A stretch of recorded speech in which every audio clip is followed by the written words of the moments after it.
The champagne glass slipped from Olivia's hand the moment Ruth hit the floor. My daughter-in-law's mother was convulsing on my polished marble tiles, foam at the corners of her mouth, eyes rolling back like she'd been struck by lightning. Guests screamed, chairs toppled, someone shouted for an ambulance, and all I could think was, well, that wasn't supposed to happen to her. I'm Margaret Lewis, 70 years old. If you're listening to this, don't forget to subscribe and tell me where you're watching from. Before I explain how I ended up kneeling on the floor of my Philadelphia home, beside a woman gasping for her life, let me make one thing clear. I didn't survive 4 decades of building a company, raising a son on my own, and fighting off predators in business by being stupid. When someone tries to poison me at my own retirement party, I notice.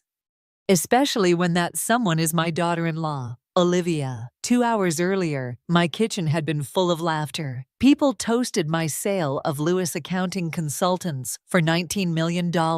Neighbors mingled with colleagues from the firm I had started after my husband's sudden death decades ago. My son Daniel insisted on hosting. "Mom, you deserve a celebration," he'd said, his brown eyes soft and persuasive. "Let Olivia handle everything.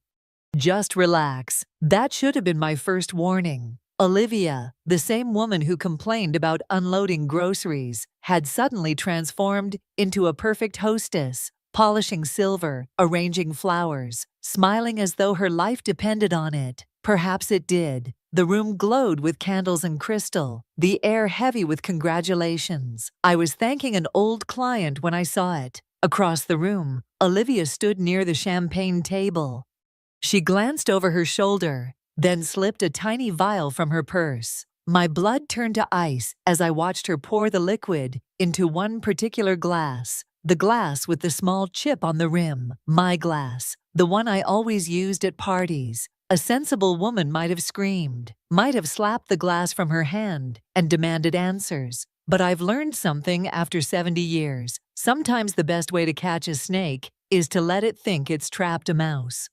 So when Olivia brought the glass to me, her voice dripping with false concern, "Margaret, you look tired. You deserve a drink." I smiled, thanked her warmly, and accepted it. Then I waited. 10 minutes later, while Olivia was distracted showing off her new diamond bracelet, I set the glass down beside Ruth's purse. Ruth, poor woman, barely noticed. She lifted it and sipped. 5 minutes after that, she collapsed. While chaos broke out around me, I kept my face carefully blank. Because I knew something no one else in that room understood. That poison wasn't meant for Ruth. It was meant for me. 2 hours before Ruth's collapse, the evening had looked like a dream. My Philadelphia townhouse sparkled with lights. The air smelled of roasted lamb and champagne bubbles, the sound of clinking glasses floating through every corner. I had just signed away the company I had built from nothing. $19 million transferred to my account. People congratulated me, hugged me, told me I deserved rest after decades of long nights balancing ledgers and chasing clients. Daniel, my son, had orchestrated everything. "Mom, this is your night," he said with that smile that once melted me. When he was 5 years old and begging for a new toy, his hand rested lightly on Olivia's shoulder. She glowed like she owned the place, greeting guests, praising the catering she'd ordered, her designer heels clicking confidently against the wood floors. It struck me then, Olivia hated hosting. She once said organizing dinner for more than 4 people gave her hives, and yet tonight she was practically Martha Stewart. Flawless hair, flawless grin, refilling glasses like her future depended on it, which, as I would soon realize, it probably did. I stood near the dining table, chatting with my retired partner about the firm's future, when my eyes drifted across the room. That's when I saw her. Olivia was at the champagne station, her back half turned. She reached into her purse, her shoulders stiff. Out came a small glass vial. She looked left, then right, then tilted the vial, emptying its contents into a single flute of champagne. Not just any flute, my flute, the one with a tiny chip along the rim. For years it had been my marker at parties, my way of knowing which glass was mine amid dozens. Olivia knew that. Everyone in the family did. My pulse quickened, but my face remained serene. Years of negotiations had taught me how to mask panic. I pretended to laugh at a joke about retirement cruises, while inside my mind reeled. Olivia replaced the vial quickly, adjusted her dress, and picked up the glass. She was all warmth and charm again. As she turned toward me, I considered my options. Call her out publicly and risk chaos without proof. Refuse the glass and show my hand too early, or play along. When she approached, her smile was sweet enough to curdle milk. "Margaret, you must be exhausted from all this attention. Here, have a drink. You've earned it." I accepted the glass and smiling in return. "How thoughtful of you." Inside, my mind screamed. I held the poisoned champagne in my hand, cold and glittering under the chandelier, and I knew at that moment my life depended on patience. Because one thing was certain, Olivia was planning something. And Daniel, my son, might already be part of it. The ambulance wailed down the streets of Philadelphia, its red lights painting the night as it sped away with Ruth inside. Guests milled about my driveway in shock, murmuring in disbelief, their party clothes damp with sweat and spilled champagne. Olivia clung to Daniel's arm, shaking violently, or at least pretending to. "Mom, you should stay home and rest," Daniel urged, his voice tight. "Olivia and I will handle everything at the hospital." How considerate. Keep the target comfortable at home while they figured out why their little plan had gone sideways. "Nonsense," I replied, my tone calm but firm. "Ruth is practically family. I'll follow in my car." Daniel hesitated. His eyes flickered toward Olivia for a fraction of a second. A silent exchange that told me more than words ever could. At St. Joseph's Hospital, the fluorescent lights were harsh, unforgiving. The waiting room smelled of antiseptic and stale coffee. Olivia paced like a caged animal, her heels striking the linoleum in sharp, impatient clicks. Daniel sat stiff-backed in a plastic chair, his phone buzzing constantly. He ignored most of the calls, his thumb hovering as if each vibration might detonate. A doctor finally appeared, his white coat streaked with fatigue. "She's stable," he said, addressing us as though we were one collective family. "But we're treating it as acute poisoning. 'Cause unknown for now." "Poisoning?" Olivia gasped, her hand to her chest. "That's impossible. She must have reacted to her medication." I watched closely. Not genuine fear, not grief. Her eyes darted too quickly, her breath caught a second too late. It was the performance of a woman desperate to control the narrative. "What kind of poison?" I asked softly. The doctor glanced at his notes. "Something consistent with plant alkaloids. We'll need to run more tests." Plant alkaloids. Someone had done their homework, choosing a toxin difficult to trace. Olivia's hand trembled as she reached for a styrofoam cup of hospital coffee. Daniel rubbed his forehead, staring at the floor like a man watching his carefully stacked dominoes begin to tumble. "This is terrible," Olivia whispered for the 5th time. "Poor Mom. I just can't understand how this happened." I patted her shoulder with grandmotherly gentleness. "These things are often mysterious, dear. But it is lucky she didn't drink more of that champagne, isn't it? She only had a few sips." Olivia froze for half a breath. "Champagne? You think it was the champagne?" "Oh, probably nothing," I said with a dismissive smile. "Just an old woman's silly thought." But I saw her face pale. Her hands shook harder. And right then I knew. She realized the poison had landed in the wrong glass. Back home, I couldn't sleep. I brewed strong coffee at dawn and sat at the kitchen table with a yellow legal pad, listing everything I knew about Daniel and Olivia. Patterns emerged. Ugly patterns I had ignored for too long. Their boutique furniture shop up in Old City hadn't turned a profit in 2 years. Their mortgage on that oversized house outside Philadelphia was more than their income could reasonably cover. The shiny BMW and Olivia's designer wardrobe. All smoke and mirrors, purchased on credit, stacked on credit, like a house of cards, one gust away from collapse. I had always told myself it was just a rough patch, that Daniel was working hard and Olivia would mature. But as I tallied the gifts I had given them, private school tuition for Ella, the down payment for their house, thousands here and there when Daniel claimed business was tight, the total made my stomach twist. Nearly $200,000 in 5 years. All given with love, but perhaps to them, it had looked like advance payments on a fortune they thought was already theirs. Late that afternoon, my doorbell rang. I opened it to find Daniel and Olivia standing on the porch. Olivia wore a sympathetic expression that would have suited a grieving widow, her makeup flawless as ever. "Mom," Daniel began softly, "after what happened to Ruth, we've been so worried about you. It made us think about your safety, living here all alone." I let them inside, Dad.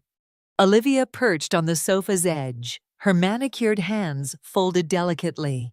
"You've done so much for everyone," she said sweetly, "but we can't help worrying. What if you'd been the one to collapse last night? What if nobody was here?" My pulse thudded in my ears, but I kept my face serene. "Accidents happen," I replied evenly. "That's just it," Daniel said, leaning forward. "You shouldn't be alone anymore. We've been researching some wonderful communities for active seniors.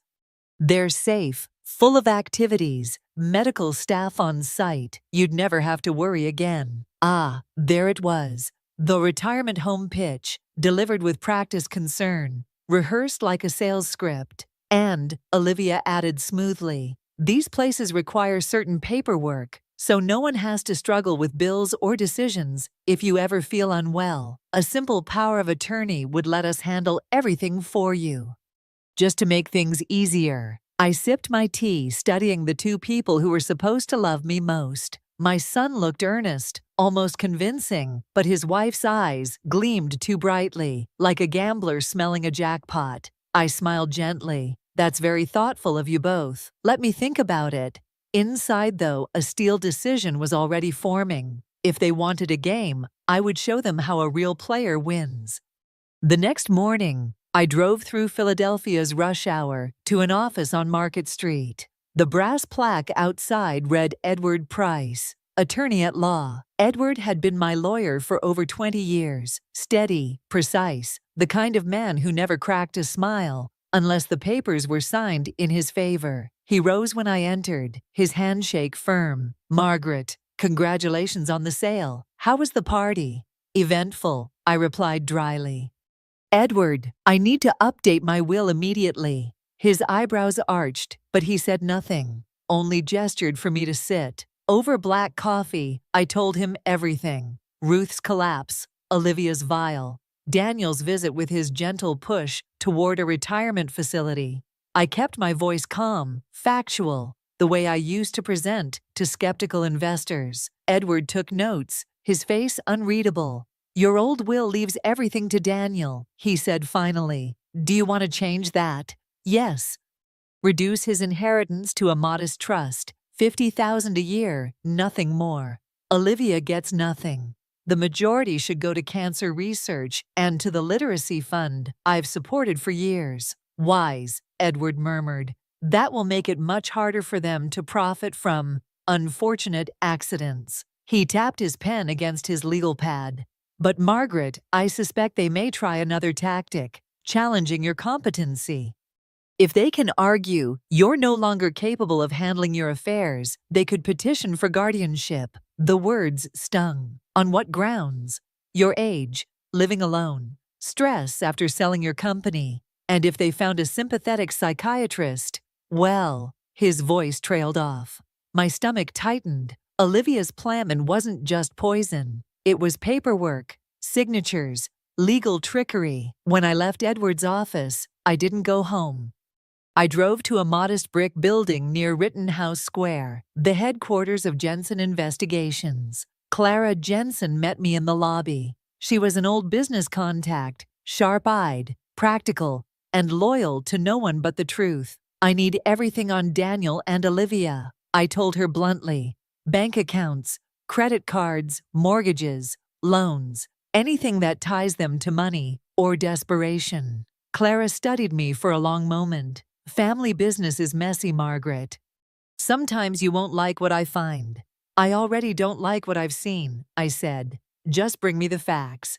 2 days later she called. Her voice carried both triumph and pity. Their leverage to the hilt, 2 mortgages on the house, maxed out credit cards, over $80,000 in debt. And Margaret, this may hurt. Olivia took out a $500,000 life insurance policy on you 6 months ago. She's listed as the beneficiary. The room seemed to tilt around me. Insurance on my life. My own daughter-in-law betting on my death like it was a horse race. Thank you, Clara, I whispered, gripping the phone until my knuckles turned white. Now I knew this wasn't paranoia, it was war. I spent the next day walking slowly through my Philadelphia townhouse, running my fingers along the banister, pausing at the family portrait still hanging on the wall. To anyone else, it looked like I was a sentimental old woman saying goodbye to her home. In truth, I was laying a stage for a performance. By evening, I called Daniel. I've been thinking about what you and Olivia said, I told him softly. Maybe you're right. Maybe it's time for me to consider a retirement community. That accident with Ruth shook me more than I admitted. On the other end, I heard the sharp inhale of relief. Mom, I'm so glad. This is the best choice for you. Let's meet tomorrow. We'll bring the paperwork. The hook was set. The following morning, they arrived at my house, looking more polished than usual. Daniel in a pressed suit, Olivia glowing with anticipation, clutching a briefcase. They spread documents across my dining table, admission contracts, financial disclosure forms, and the gleaming prize, power of attorney papers that would hand them control over my accounts. Daniel spoke gently, as if coaxing a frightened child. It's just precaution, Mom. The facility requires someone younger to handle complicated things. You can trust me. Oh, I do, I said, folding my house neatly in my lap. What they didn't know was that Edward had already drafted a special set of papers, identical in appearance, perfectly notarized, but granting power of attorney only over a decoy account containing exactly $1. I had slipped them into the stack. I signed slowly, deliberately, watching Olivia's eyes shine with hunger. She whispered, finally, under her breath, too quiet for Daniel to hear. When they left that day, they thought the fortress gates had fallen. They thought they held the keys to my fortune. That night I met Edward again. He handed me copies of the fake documents and nodded approvingly. You bought yourself time. Now we wait for them to show their hand. But I wasn't finished. I called Clara. The police need to know about the champagne. Give them everything. She did. The toxicology reports from the hospital, photographs of the vial Olivia had tossed into the trash, the life insurance policy paperwork, evidence, neat and undeniable. 2 mornings there, Daniel called, a voice eager. Mom, we're ready to finalize everything. Maybe tomorrow we can sign with your lawyer present. Of course, I answered sweetly. Come by at noon. Edward will be here. But Edward would not be the only one waiting. Because this time, when Daniel and Olivia walked through my door, so would the Philadelphia police. The clock struck noon. Rain tapped lightly against the windows of my Philadelphia home, a steady rhythm that made the house feel like a stage waiting for its actors. I had laid out coffee and pastries, as though this were any ordinary business meeting. My hands didn't shake. They had once, years ago, when I signed my very first loan papers to start my company. Not anymore. The doorbell rang. Through the security monitor, I saw Daniel and Olivia. He looked tense, his tie slightly crooked, while she gleamed with triumph, a leather briefcase clutched in her hand. Mom, Daniel said as I opened the door, his voice warm with false reassurance. We're here to finish this. Yes, come in, I said smoothly. Everything is ready. They spread their documents again across my dining table, just as before. Olivia leaned close, her perfume sharp, her eyes bright with the hunger of a predator. Once this is filed, you'll be completely secure, she purred. Secure, the word twisted in my chest. I smiled anyway, signing the final sheet of the decoy documents. That was when the second doorbell chimed. Ah, that must be Edward, I said standing. He insisted on being here for the official notarization. But it wasn't Edward. When the door opened, two officers in dark uniforms stepped inside, rain dripping from their hats. A woman introduced herself briskly. Detective Karen Doyle, Philadelphia Police Department. We need to speak with Mrs. Olivia Lewis and Mr. Daniel Lewis. The color drained from Olivia's face. Daniel stiffened. What is this about? He demanded. The detective's gaze was sharp as a blade. Toxicology reports from St. Joseph's confirm that Ruth Peterson ingested a lethal concentration of oleander extract. We also tested the champagne bottle from your party. The same poison was present. This was no accident. Olivia stumbled back, clutching the edge of the table. That's insane. Why would I poison my own mother? Perhaps because the intended target was not your mother, the detective said evenly. Evidence suggests the poisoned glass was prepared for Mrs. Margaret Lewis. Daniel's mouth opened, then closed. He turned slowly toward Olivia, horror dawning in his eyes. Olivia, what did you do? I didn't. Daniel, you have to believe me. Her voice cracked, shrill and desperate. But the detective wasn't finished. She pulled a folder from her case. We also discovered a $500,000 life insurance policy taken out on Mrs. Lewis 6 months ago. You, Olivia, are listed as sole beneficiary. The room fell silent. Even the rain seemed to stop. Handcuffs clicked shut around Olivia's wrists. She twisted toward me, her eyes blazing with hatred. You think you're clever, old woman. You have no idea what you've done. Oh, I do, I replied, my voice calm as stone. I protected myself. Daniel slumped into a chair, pale as ash, his dreams crumbling with each passing second. The trap had sprung, and this time, there would be no escape. 3 months later, the courtroom in downtown Philadelphia was hushed as the judge read the verdict. Olivia stood rigid in her designer suit, makeup doing nothing to hide the pallor of her face. Daniel sat beside her, shoulders slumped, eyes hollow. Olivia Lewis, the judge intoned, you are sentenced to 14 years in state prison for attempted murder. The gavel cracked against the wood. Olivia flinched, then turned her head toward me. Her eyes, once filled with smug superiority, burned with venom. But I didn't flinch. I had faced down investors, clients, and creditors my entire life. Facing down a bitter daughter-in-law who had tried to end me was nothing new. Daniel Lewis, the judge continued, for conspiracy and financial fraud, you are sentenced to 3 years. Daniel bowed his head. I couldn't tell if it was shame or relief that his punishment was lighter. Either way, the son I had raised was gone, replaced by a man who had chosen greed over family. When it was over, I walked out of the courthouse into the bright Philadelphia afternoon. Beside me was Ruth, Olivia's mother, the woman who had nearly died because of her daughter's ambition.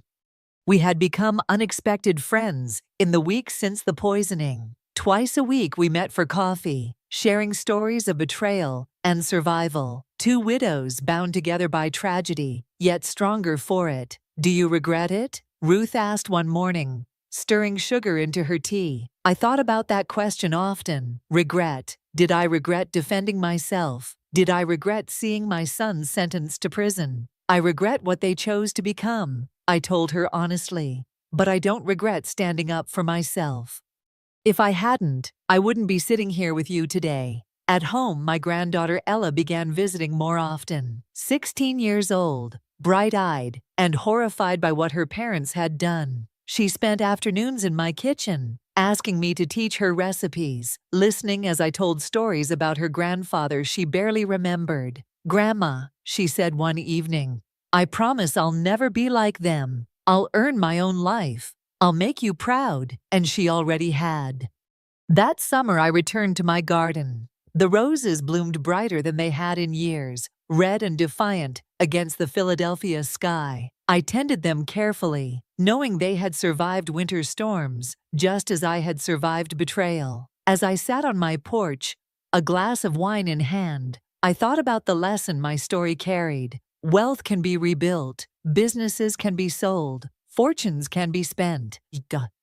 But once you let someone take your dignity, your independence, your ability to decide for yourself, that is gone forever. I was 70, but I was not powerless. Age may bend the body, but it sharpens the mind if you let it. And no one, not Olivia, not even Daniel, would ever take that from me. Sometimes the greatest revenge is not fury or fire. It is simply living well, sleeping peacefully, and knowing that the people who underestimated you will never touch the life you've built. And I, Margaret Lewis of Philadelphia, intended to do exactly that.